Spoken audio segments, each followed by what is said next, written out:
ఏమైంది వాసు? నన్ను మిమ్మల్ని ఇలా చూస్తే మా నాన్నగారు తిడతారు. ముందు మీరు లోపలికి వెళ్ళండి. ఓ ఓకే. మీ డ్రైవింగ్ చాలా బాగుంది. యాక్చువల్గా ఇంకా సూపర్ గా డ్రైవ్ చేస్తానండి. మీరున్నారని ఒక లెవెల్లో చేశాను. యాక్చువల్ గా డ్రైవింగ్ లో చాలా స్టన్స్ వచ్చండి. నా విల్లు చూసారు మీరు? చూడలేదు. అక్కడ Vasu, I'm telling you, it's okay. Wait. Okay.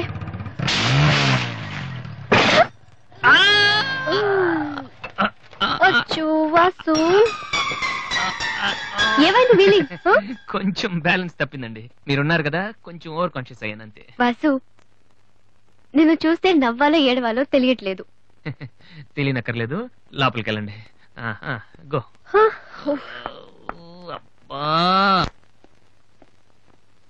Vasu, ఏం చేద్దామని ఇంట్లోకి వచ్చావు?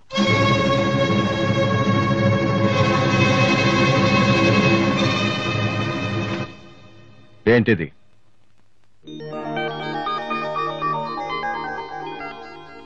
పోనీ నేను చెప్పనా? సోనీ ఫైనల్స్ కి నువ్వు సెలెక్ట్ అయ్యావని కంపెనీ వాళ్ళు రాసిన లెటర్. ఆకలికి తట్టుకోలేక దొంగతనం చేసిన వాణ్ణి అయ్యో పాపం అంటారు. ఆకలేసిన ప్రతిసారి దొంగతనం చేసిన వాణ్ణి దొంగ అంటారు. మరి నిన్నేమనాలి? చెప్పు, చెప్పరా? ఏం చెప్పను నాన్న. చిన్నప్పటి నుంచి మీరు చెప్పడం నేను వింటాం. ఈ ఇంట్లో అలవాటు అదే కదా. నేను ఏ స్కూల్లో జాయిన్ అవ్వాలో, ఏ కోర్స్ చదువుకోవాలో, ఏ బట్టలు వేసుకోవాలో, చివరికి నా తల వెంట్రుకలు ఎంత పొడుగుండాలో కూడా మీరే డిసైడ్ చేస్తారు. నాన్న, నాకు తెలియక అడుగుతాను, ఈ ప్రపంచంలో ఇంజనీరింగ్, మెడిసిన్, ఐఏఎస్, ఐపీఎస్ ఇవి చేసిన వాళ్ళు మాత్రమే బతుకుతున్నారా? మిగతా వాళ్ళు మనుషులు కారా? మీ కోరికలు, మీ అంబిషన్స్ ఎందుకు నాన్న మా మీద రుత్తారు? మీ నాన్న మిమ్మల్ని పోలీస్ ఆఫీసర్ అవ్వమని అడిగితే అయ్యారా? మీకు ఇష్టం కాబట్టి అయ్యారు. సచిన్ టెండూల్కర్ ని ఇంజనీరింగ్ చేయాలని వాళ్ళ నాన్న అనుకుని ఉంటే ఇండియా ఒక గొప్ప క్రికెటర్ని మిస్ అయ్యేది. విశ్వనాథ్ ఆనంద్ని డాక్టర్ని చేయాలని వాళ్ళ అమ్మ కోరుకుని ఉంటే ఇండియాకు ఒక గ్రాండ్ మాస్టర్ ఉండేవాడు కాదు. ప్లీజ్, మేము ఎలా బతకాలనుకుంటున్నామో అలా బతికినామండి.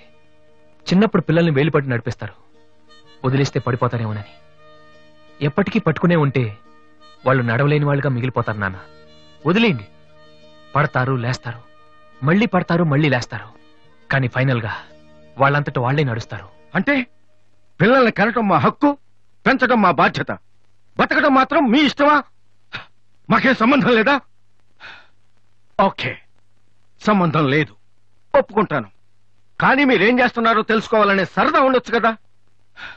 రే, చిన్నప్పుడు పిల్లలు ఏవో అడ్డమైన ప్రశ్నలు అడిగితే పెద్దవాళ్ళం మేము ఓపిక సమాధానాలు చెప్తాం. ఇప్పుడు నేను అడుగుతాను, అడ్డమైన ప్రశ్నలు కాదు, అవసరమైన ప్రశ్నలు. నువ్వు సమాధానం చెప్పు. నువ్వు ఐపీఎస్ అవ్వాలని నేనంటున్నాను, సింగర్ అవుతానని నువ్వు అంటున్నావు. అవునా? ఐపీఎస్ అవ్వాలంటే సివిల్స్ రాయాలి, ట్రైనింగ్ తీసుకోవాలి. మరి నువ్వు అనుకుంటున్న అంబిషన్కి ఏం చేయాలి చెప్పు. సోనీ మ్యూజిక్ కాంపిటీషన్ కి అటెండ్ అవ్వాలి. తర్వాత ఫైనల్స్ సెలెక్ట్ అయితే సోనీ కాంట్రాక్ట్ లో తీసుకుంటుంది. ఫైనల్స్ లో ఫెయిల్ అయితే? సరే, సెలెక్ట్ అయ్యావు అనుకుందాం. తర్వాత కంపెనీ వాళ్ళు మాతో ఓ ఆల్బమ్ రిలీజ్ చేస్తారు.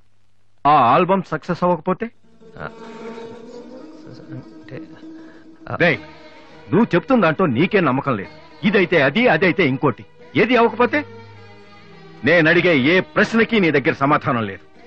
కానీ నేను చెప్పే ప్రతి దానికి నా దగ్గర సమాధానం ఉంది. నువ్వు ఐపీఎస్ అవ్వకపోతే ఎస్ఐ సెలక్షన్ కు పంపిస్తాను. అది కూడా అవ్వకపోతే నాకున్న ఇన్ఫ్లుయెన్స్ తో అట్లీస్ట్ ఒక కానిస్టేబుల్ జాబ్ వేయించగలను. కానీ నువ్వు సింగర్ గా సక్సెస్ అవ్వకపోతే ఏం చేయగలవు?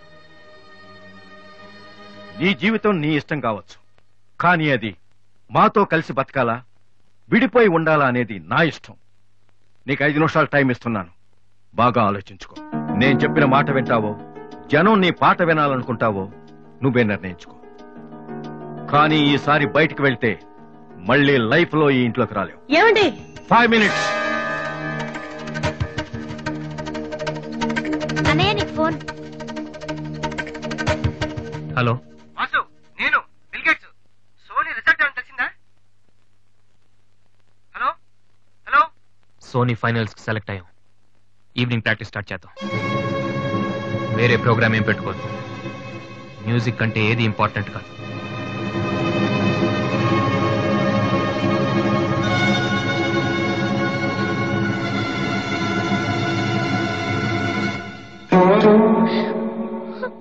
రేయ్, తండ్రికి భవిష్యత్తుకి భయపడినవాడు జీవితంలో పైకి రాలేడురా. నీకు ఈ రెండిట్లో ఏదన్నా గౌరవం లేదు. నువ్వు బాగుపడవురా, బాగుపడవు.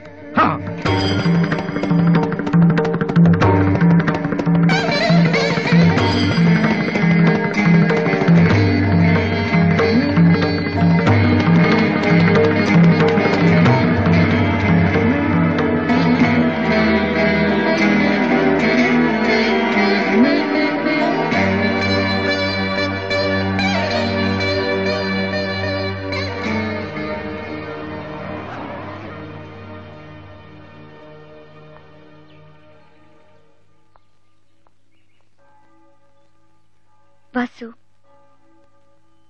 చిన్నపిల్లలు ఏడిస్తే ఆకలేసి ఏడుస్తున్నారో జ్వరం వచ్చి ఏడుస్తున్నారో పేరెంట్స్ తెలిసిపోతుంటారు. కానీ అదే పిల్లలు పెద్దవాళ్ళే వాళ్ళకి ఏం కావాలో చెప్తున్నా ఎందుకు అర్థం కాదు? వాసు, ఒక మాట చెప్పనా? వర్షం వచ్చే ముందు గాలి కూడా వీచడం ఆగిపోతుంది. ఒక గొప్ప సక్సెస్ వచ్చే ముందు జీవితం కూడా ఒక్క క్షణం ఆగిపోతుంది. ప్రస్తుతం నువ్వు కూడా అలాంటి క్షణంలోనే ఉన్నావు. నువ్వు గెలుస్తావు వాసు. నమ్మట్లేదా? నిజం. సరే, రేపు నువ్వు ఫైనల్స్ లో సక్సెస్ అయితే చాలా మంది పార్టీలు ఇస్తారు. కానీ నువ్వు ఫైనల్స్ కి వెళ్ళక ముందే నేను పార్టీ ఇస్తాను. దాన్ని బట్టి నీ మీద నాకెంత నమ్మకం ఉందో తెలుస్తుంది కదా. ఏంటలా చూస్తున్నావు? రేపు ఈవినింగ్ నేను నీకు ట్రీట్ ఇస్తాను. Okay? Smile man. Okay boy. Divya, నేనంటే నమ్మకం ఉందని నువ్వు చెప్పినంత తేలిక నువ్వంటే ప్రేమ ఉందని నేను చెప్పలేకపోతున్నాను. అసలు ఆ మాట నేను చెప్పగలుగుతానా? గాడ్, నాకు ప్రేమించి మనసిచ్చావు. చెప్పే ధైర్యం కూడా ఇవ్వు ప్లీజ్.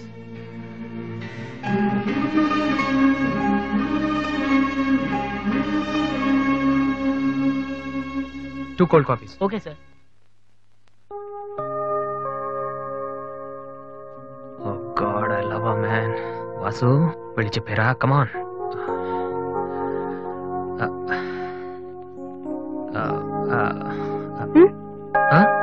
ఏమైనా అన్నావా? లేదే, చెప్తా ఉన్నావు కదరా. హాయ్, ఐఎమ్ లిఖితా కామిని. మేం తేజ టీవీలో మనసులో మాట అనే ప్రోగ్రామ్ చేస్తున్నాం. మీరిద్దరు ఫ్రెండ్సా, లవర్సా? అది ఇట్స్ ఓకే, దాని గురించి తర్వాత ఆలోచించి ఆడిషన్ కి రండి. ఈలోపు నేను క్వశ్చన్ అడుగుతాను. మీ పేరు? వాసు. ఓకే వాసు, మీరు ఈ అమ్మాయిని లవ్ చేస్తున్నారా? ఏంటండి మరి పబ్లిక్ లో అడిగేస్తే? అనుకుందాం, ఫర్ ఎగ్జాంపుల్ మీరు తనకి చాలా రోజుల నుంచి ఐ లవ్ యూ చెప్పాలనుకుంటున్నారు. ఇప్పుడే ఇక్కడే ఆ విషయం చెప్పాలంటే ఎలా చెప్తారు? Come on Vasu, it's a game.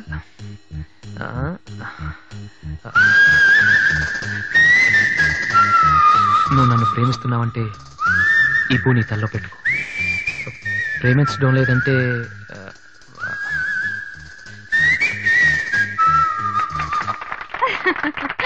It's so simple but great. అడగగానే మా ప్రోగ్రామ్ లో పార్టిసిపేట్ చేసినందుకు చాలా థ్యాంక్స్. బాయ్. బాయ్. సారీ దివ్య, టీవీ వాళ్ళు సడన్ గా అడిగితే. టీవీ ప్రోగ్రామ్ కదా వాసు, నిజం కాదు కదా. It's okay. Sir, your order is ready.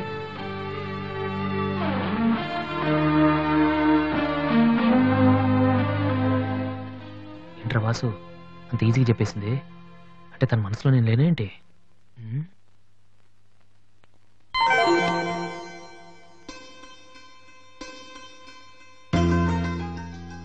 రే వాసు, ఇప్పుడు కానీ పూతల్లో పెట్టిందో నీ లవ్ సక్సెస్.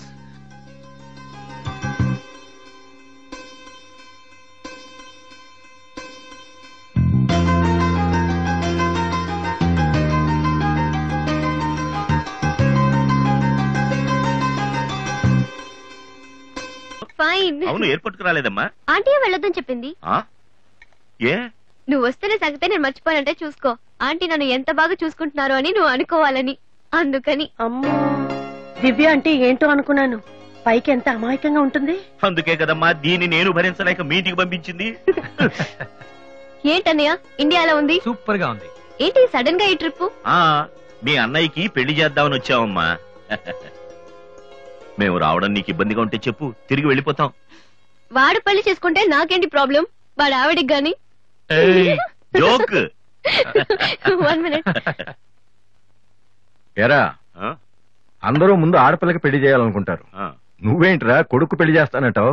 ఆల్రెడీ అల్లుని వెతికే ఉంచానురా. ఆ, అబ్బాయికి కూడా సంబంధం కుదిరిపోతే ఆ. ఇద్దరికి ఒకేసారి ఒకే మండపంలో చేసేద్దామని. ఓహో గెట్టడివేరా మరి.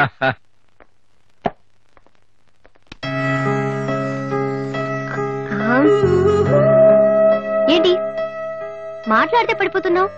ఇంకోసారి పడ్డావంటే హెయిర్ పిన్ పెట్టేస్తా. తర్వాత నీకే ఊపిరాడదు. నువ్వు ఇలా పడిపోతుంటే నేనెంత టెన్షన్ పట్టినానో తెలుసా? ఏ వాసు, ఐ లవ్ యూరా. ఒకవేళ ఇష్టం లేదంటే చంపేస్తాను. స్టూపిడ్. అయినా నాకేంటి భయం? రేపే వెళ్ళి అడిగిస్తాను. ఏమని అడుగుదాం? వాసు, నువ్వంటే నాకిష్టం, వద్దంటే నీకే నష్టం. తర్వాత నువ్వు బతిమాలినా నేను ఒప్పుకోవడం చాలా కష్టం. Yes, I did it.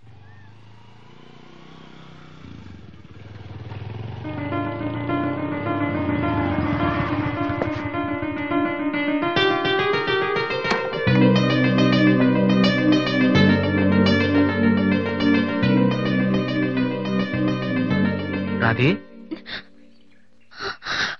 అన్నయ్య, ఇక్కడేం చేస్తున్నారా? ఫ్రెండ్ వస్తానంటేను. వెయిట్ చేస్తున్నావా? సరే, తర్వాత వస్తా. అన్నయ్య, నేను నీకు అబద్ధం చెప్పాను. నాకు తెలుసు. నేను తప్పు చేస్తున్నాను అనిపించింది అన్నయ్య.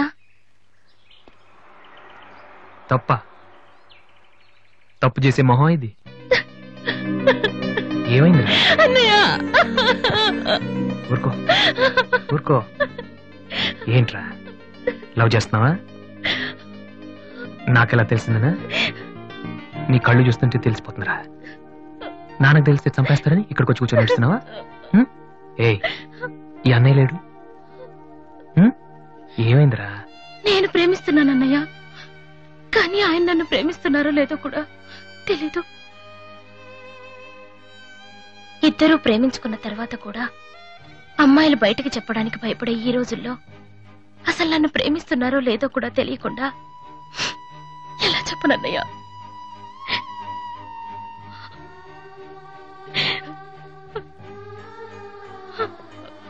పేరేంటి? ఎందుకే నీకు చెప్పలేదు.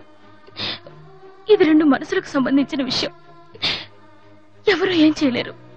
అడిగేది మీ అన్నయ్య. అతని పేరేంటి? రాధి పేరేంటి? విఘ్నేష్. ఎక్కడుంటాడు? ఆస్ట్రేలియాలో. నీకెలా తెలుసు? లాస్ట్ టైం ఇండియాకి వచ్చినప్పుడు వైజాగ్ లో మన ఇంట్లో ఉన్నారు. మన ఇంట్లోనా? అప్పుడు నువ్వు హైదరాబాద్ లో ఉన్నావు. నాకు తెలియకుండా ఎవరు విఘ్నేష్? దివ్య వాళ్ళ అన్నయ్య. దివ్య వాళ్ళ అన్నయ్య.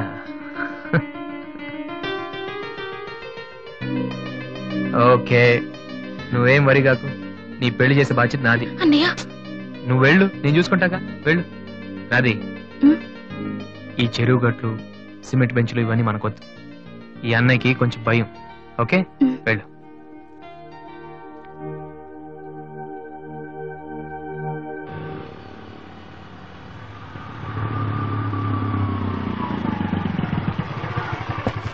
ఎనీవే వెళ్ళొస్తాను daddy. Okay, all the best. Thank you. Bye uncle. రేయ్, ఎక్కడికి వెళ్తున్నాడు రా?